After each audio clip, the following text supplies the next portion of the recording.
Que tu sois un grand lecteur ou non, je t'assure que cette vidéo sur les 5 livres à lire avant de mourir pourrait t'être utile. Alors, reste bien jusqu'à la fin pour ne rien manquer. C'est Massimo de la chaîne Sans Complexe, j'espère que tu vas bien, j'espère également que tu as passé une belle semaine. Aujourd'hui, comme tu l'as compris, on va parler de lecture. Je ne sais pas si tu es une de ces personnes qui aiment lire quand elle est par exemple sur un transat en vacances ou posée dans l'herbe. Et là, les beaux jours sont en train d'arriver, donc je pense que c'est le moment d'aborder le thème de la lecture. Aujourd'hui, je vais te faire mon classement des 5 livres à lire avant de mourir, comme je te l'ai dit dans l'intro. On pourrait dire aussi 5 livres que j'emporterais si demain je devais habiter sur une île déserte. Voilà, ça peut également être ça pour faire un peu moins dramatique. Je vais te faire un classement qui sera assez diversifié, donc il y aura plusieurs genres de livres parce que je sais que tout le monde n'est pas fan de livres de développement personnel. Je sais pas si tu aimes bien lire, je sais pas si tu as l'habitude de lire. En tout cas, j'espère que suite à cette vidéo, tu iras à la bibliothèque la plus proche, à la librairie la plus proche, afin de te procurer un de ces livres. Et évidemment, ce classement, il est personnel. Donc, si ton livre préféré n'y figure pas, n'hésite pas simplement à ne pas devenir fou, premièrement. Et deuxièmement, à m'écrire en commentaire le titre de ce livre. Peut-être que je ne l'ai pas lu et peut-être que ça me donnera également une idée de lecture. Bon, je pense qu'on a assez discuté. Je pense que l'intro a été assez longue. Maintenant, on va directement commencer par ce classement. Alors, quel est le livre à la 5e place? Si tu veux changer ta vie, commence par faire ton lit. Je voulais te parler de ce livre parce que c'est un bouquin que j'ai lu au début de l'année 2025. Donc, comme tu peux le comprendre, c'est encore assez frais, assez récent dans ma tête. Et ce livre, en fait, apprend simplement l'importance des petites tâches quotidiennes, l'énorme impact qu'elles peuvent avoir lorsqu'elles sont accumulées. Et je trouve que c'est vraiment pas mal de le lire pour pouvoir se mettre dans l'esprit que tu dois vraiment accomplir des petites choses pour réussir à accomplir des grandes choses par la suite. L'auteur, c'est un ancien amiral de la marine américaine et il partage simplement des leçons qu'il a apprises durant sa carrière. Donc je pense qu'il a accompli plus de trucs que moi, plus de trucs que toi. Donc ça peut vraiment être intéressant et je suis sûr que tu pourras en tirer quelque chose. Et ce qui est cool, c'est que les idées dans le livre sont vraiment super faciles à comprendre. Le livre est vraiment très simple à lire et donc c'est également facile de les appliquer à ta propre vie. Donc si tu n'es pas un grand lecteur, mais que tu as envie d'un petit livre pour te booster en 2025, je pense que c'est une bonne option. Et il pourrait également t'apporter une nouvelle façon de voir la vie. Assez parlé, on passe à la 4e position. Balade entre les tombes. Alors ce livre, c'est simplement l'ouvrage qui m'a fait complètement tomber amoureux des romans policiers. Je trouve ça super prenant, super passionnant. Et ce livre, en fait, on me l'avait simplement recommandé, donc je l'ai lu. Et après ça, j'ai lu énormément de livres de cette série de livres, parce qu'en fait, l'auteur, donc Lawrence Block, a simplement fait une série de livres sur le personnage principal de ce livre, qui est Matt Scooter. Donc c'est un détective privé qui est un ancien policier. Et au final, on est au cœur des histoires, on suit l'énigme, mais on est également en train de suivre le personnage principal qui est honnêtement 50% de l'histoire à lui tout seul, tellement il est charismatique, tellement la personne prend de la place et est très attachant. Donc suite à ça, j'ai presque lu 10 livres de la série, donc il m'en reste pas beaucoup, j'ai presque terminé. Mais si tu veux te lancer dans des romans policiers, honnêtement, je te le conseille à 100%. Et pour te parler un peu plus de cette histoire en particulier, ça nous raconte simplement l'enlèvement de la femme d'un trafiquant de drogue. Et donc c'est un danger évident pour Matt Scooter, mais lui, t'inquiète pas, il recule devant rien et il fera tout pour trouver les coupables. Je vais simplement me taire parce qu'avec ce genre d'histoire, ce genre de roman policier, on finit toujours par dire un petit mot de trop et le but c'est de garder l'intrigue jusqu'à la fin. En tout cas, tu verras que c'est plein de rebondissements toujours dans les livres avec Matt Scooter, mais celui-ci en particulier et je suis sûr que ça va te plaire, donc va te le procurer directement. Assez parlé, on passe à la 3e place. Le pouvoir du moment présent. Alors ce livre, je t'en ai déjà parlé plein de fois, je t'en ai déjà parlé en vidéo, je t'ai même fait des photos sur Instagram dans lesquelles je te disais que j'étais en train de le lire. Ça a été un des bouquins que j'ai préféré lire en 2024. Parce que c'est vrai que quand tu lis un roman policier, tu t'évades, tu es là et tu vis une réalité un peu interposée, donc tu profites. Mais lire ce type d'ouvrage et encore plus le pouvoir du moment présent, en fait tu te rends compte à quel point tu es déconnecté du moment présent dans ta vie et à quel point ça te fait défaut. Et ce livre t'explique pas à pas comment réussir à te reconnecter. Évidemment, il y a encore des aspects que j'arrive pas à appliquer à ma propre vie parce que c'est pas facile.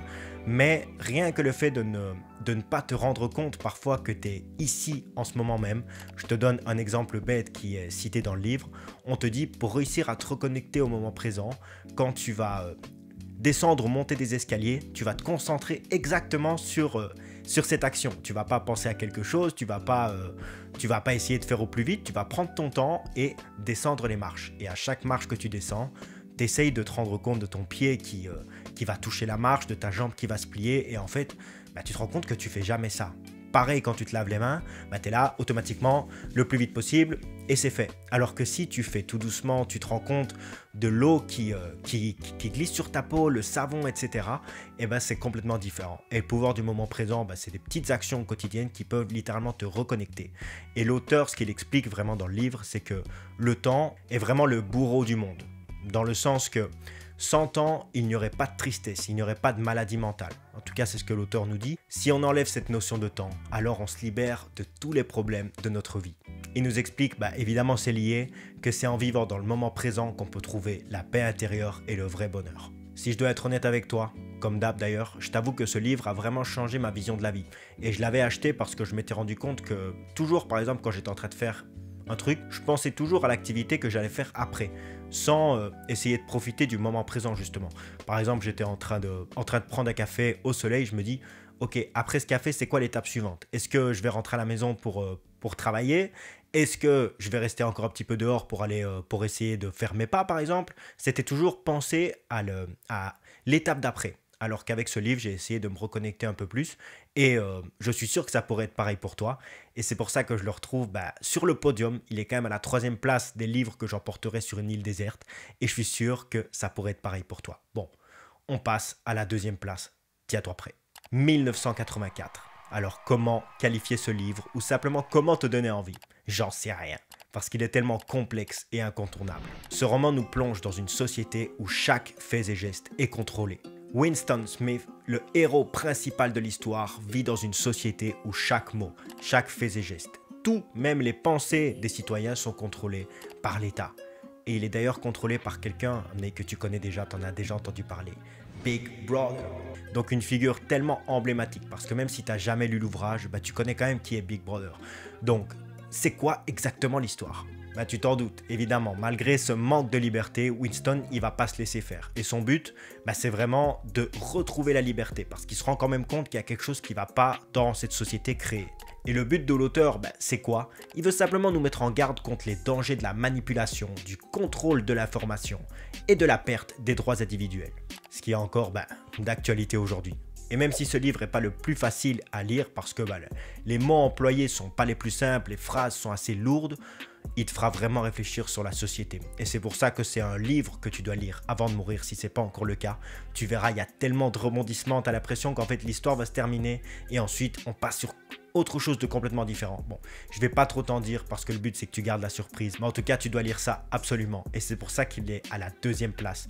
On va passer maintenant au champion du monde. On va passer au top 1. L'Alchimiste. C'est sans doute le livre qui m'a le plus marqué. Ce bouquin fait partie des livres qui m'ont simplement aidé à voir la vie différemment. Parce qu'il te parle simplement de rêve, il te parle d'aventure. Et au cours de l'histoire, on suit Santiago, qui est un jeune berger qui vient d'Andalousie. Et son but, c'est d'aller voir, d'ailleurs même son rêve, c'est d'aller voir les pyramides d'Égypte. Et c'est pas tout, parce que son but, c'est d'aller voir les pyramides d'Égypte, mais pas seulement.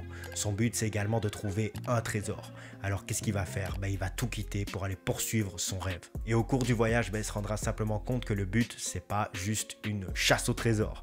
Il se rendra compte que c'est également une découverte de lui-même, mais également un apprentissage constant. Le livre est très facile à lire, donc si t'es pas du tout un grand lecteur, il est fait pour toi. Tu peux t'y mettre, en plus il est assez court et ça se lit vraiment super facilement. T'es là, t'es plongé dans l'histoire, tu peux plus t'arrêter. En tout cas, c'est ce qui m'est arrivé et je t'avoue que moi, avant j'étais pas un grand lecteur non plus. C'est vraiment après mes études que je m'y suis mis. Tu sais bien, à l'école, on te bombarde toujours avec les livres, des trucs super chiants que t'as pas envie de lire. En plus, quand t'es forcé dans la vie, t'as encore moins envie de le faire.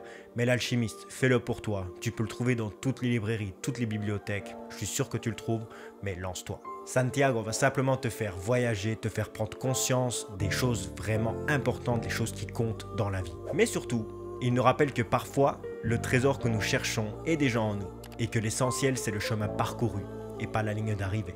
Et si t'es pas un grand fan de lecture, comme je t'ai dit, bah moi avant j'étais pas non plus le plus grand fan au monde, mais aujourd'hui tu as plein d'alternatives qui pourraient également t'aider. Si demain tu as la flemme de te poser avec un livre, tu te dis simplement j'ai pas le temps, bah tu as des alternatives comme par exemple les livres audio. Moi il y a plein de livres que j'écoute en audio et c'est super cool également. Parfois quand tu es dans les transports en commun pour aller au taf, pour aller à l'école, bah t'as rien à faire et au lieu d'écouter de la musique, tu peux simplement te poser avec un livre. Pareil si tu vas aller te faire une promenade et écouter ça. Alors, il y a évidemment des dizaines de livres que j'ai pu lire au cours de ces dernières années que j'aurais pu inclure. Mais c'était vraiment pas facile de faire un top 5. Et tu sais bien, comme je t'ai dit, je voulais que ce soit un peu diversifié. Mais si demain je devais être seul sur une île déserte, voilà les livres que j'emporterai. Commence par faire ton lit pour me rappeler de l'importance des petites actions quotidiennes dans la réalisation de grandes choses. Balade entre les tombes pour son côté énigmatique, son histoire prenante et la façon dont Matt Scooter résout les énigmes. Le pouvoir du moment présent pour arrêter de laisser le futur me pourrir le cerveau et apprendre à vivre le maintenant. Je crois que ça pourrait quand même bien servir sur une île déserte. 1984 parce que c'est littéralement impossible d'arrêter de lire ce bouquin quand t'as commencé tellement l'histoire est prenante. Mais aussi pour me rappeler la beauté d'être sur une île déserte à cause de tous les problèmes sociétaux. Et enfin, l'alchimiste qui me rappellera tout ce que j'ai traversé et de l'importance de toujours croire en mes rêves. À toi de jouer. Maintenant, tu vas m'écrire dans la section de commentaires les 5 livres que t'emmènerais sur une île déserte. Parce que le but, c'est qu'on partage, le but, c'est qu'on grandisse ensemble, qu'on apprenne. Et il y a des millions de livres que j'ai pas lus. Donc, s'il y a un livre qui me donne envie dans la section de commentaires, ça me ferait super plaisir. Si t'en as pas 5 en tête, parce que peut-être que l'exercice est difficile, écris-moi le livre que t'emporterais directement dans ta valise. J'espère que tu as apprécié cette vidéo. C'était tellement un plaisir de te la tourner. J'adore te parler de petits thèmes comme ça qui sortent un peu de l'ordinaire. Et si tu apprécies, n'hésite pas à me dire ça également en commentaire, à partager la vidéo à des personnes qui pourraient l'apprécier. Et évidemment, à t'abonner. Ne cesse jamais de croire en tes rêves et sois fier de qui tu es. Parce que c'est le plus important. C'était Massimo et à la prochaine!